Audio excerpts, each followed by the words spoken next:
अस्सलाम वालेकुम गाइस, कैसे हैं आप? उम्मीद करता हूँ खैर वाफियत से होंगे।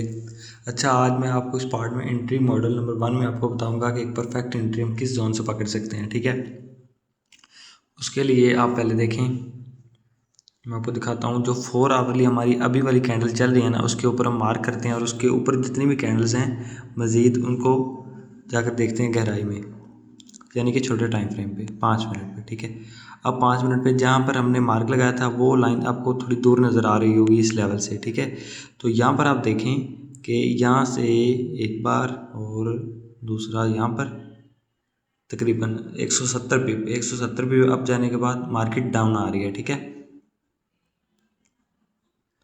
डाउन आ रही है।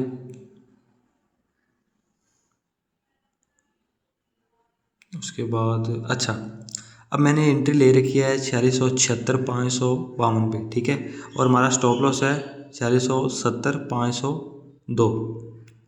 ये हमारा स्टॉप लॉस होगा। और जो हाई लेवल है ना हमारा टीपी, वो 4704 होगा कम अज़ कम। ठीक है, इससे कम नहीं होगा क्योंकि सारी लिक्विडिटी इस जोन के ऊपर पड़ी हुई है। ये तो अभी हम 5 मिनट की निकाल रहे हैं ना, जब बड़ा जोन देखेंगे तो मज़ीद चीज़ें हमारे सामने आएंगी।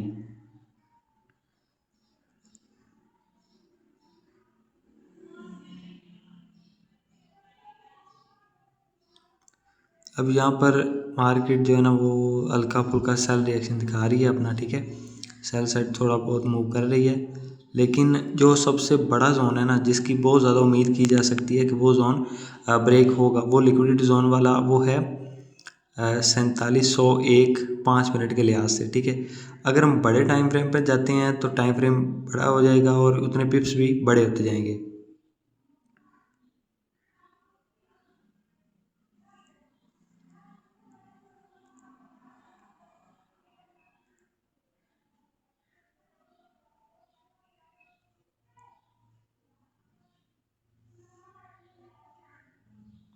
अब यहाँ पर आप देखें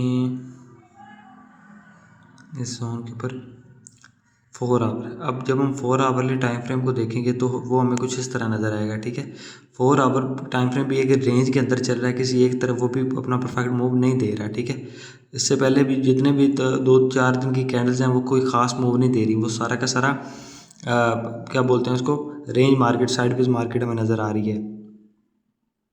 अब इसको बड़े टाइम फ्रेम पर देखें तो सारी लिक्विडिटी 4736 के लगभग है। ठीक है, 4727 या 4736, क्योंकि ये टाइम फ्रेम बड़ा है ना।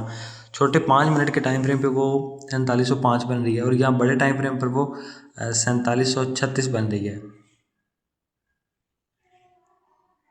ठीक है, अब इस जोन पे 4736, ये 4736 वाला हो गया जोन, और जो दूसरा है वो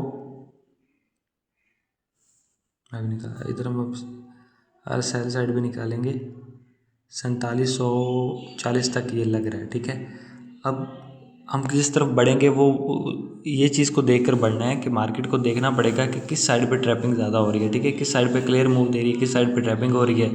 तो ये हमें छोटा टाइम फ्रेम जैसे कि 5 मिनट ही बता सकता है, क्योंकि इससे बड़े टाइम फ्रेम पे हमें ये चीज़ें पता नहीं चलेंगी। ठीक है, और दूसरा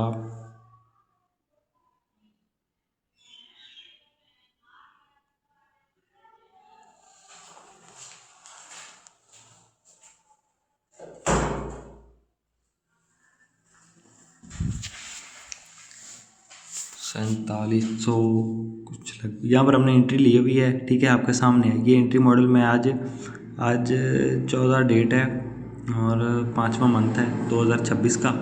ठीक है, तो आज मैं आपको क्लियर आपको ये चीज़ कंफर्म बता दूंगा कि किस तरह हमने ये चीज़ ऐसे मूव को पकड़ना है। सबसे पहले हमने जाना है बड़े टाइम फ्रेम पे, छोटे टाइम फ्रेम पे। छोटे टाइम फ्रेम पे ऊपर हमने बड़े टाइम फ्रेम पे जाना है, उसके ऊपर हमने एक हॉरिजॉन्टल लाइन को मार्क करना है। ठीक है, उससे पहले देखना है कि वो क्या करती है यार, ये एक साइड में मूव के अंदर है या एक अप ट्रेंड है या सेल ट्रेंड है, ट्रेंड क्या चल रहा है। ठीक है, जब हमें पता चलेगा, नज़र आ जाएगा, जैसे ये 5 मिनट पे उसने छोटी छोटी ट्रैपिंग की हुई है, यानी कभी ऊपर गई हुई है और कभी नीचे। अब यहाँ पर हम टोटल देखें तो हंटिंग जो है वो सेल साइड की बायर्स की हुई है, क्योंकि बाहर जाके मार्केट सेल आई हुई है। अब हम 1 मिनट पे इसको देख रहे हैं। 1 मिनट पे हमने ख़ास तौर पर कुछ नज़र नहीं आता, ना ही कोई स्ट्रेटजी मेरे ख्याल से मेरे पास तो है, लेकिन इस लेवल के ऊपर क्या करती है कि हल्का फुल्का वो टच देती रहती है, उसकी स्ट्रेंथ पता चलती रहती है कि मार्केट क्या कर रही है। ठीक है, तो इसका इंशाल्लाह आपका